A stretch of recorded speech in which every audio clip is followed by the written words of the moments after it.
కొంతమంది కేసీఆర్ గారి పక్కన ఉన్నటువంటి వాళ్ళు కేసీఆర్ గారి పేరు చెప్పుకొని అనేక రకాలుగా లబ్ధి పొంది వారు చేసినటువంటి అనేక చెత్త పనుల వల్ల ఇవాళ కేసీఆర్ గారి పేరు బద్నామయ్యే పరిస్థితి వచ్చింది.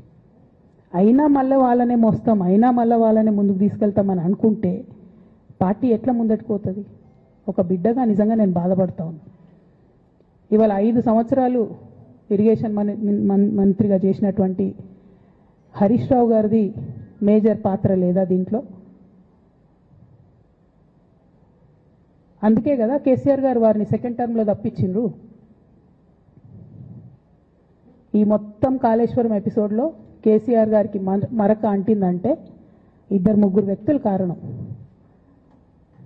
మాజీ రాజ్యసభ సభ్యుడు ఒకలైతే, హరీష్ రావు గారు ఒకలైతే, మేఘా కృష్ణారెడ్డి గారు ఇంకోడు, మేఘానో బోగానో ఏదో.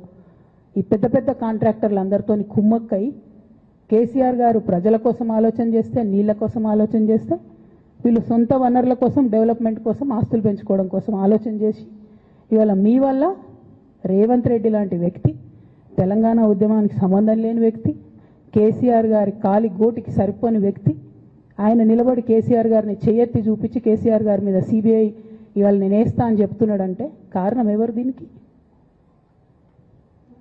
నేను భరించిన ఇదే హరీష్ రావు గారు, ఇదే సంతోష్ రావు గారు అనేక కుట్రలు చేసినా కూడా భరించిన. నా మీద ఓపెన్గా మీడియా మిత్రులందరితో రకరకాల మాటలు చెప్తే కూడా నేను భరించిన.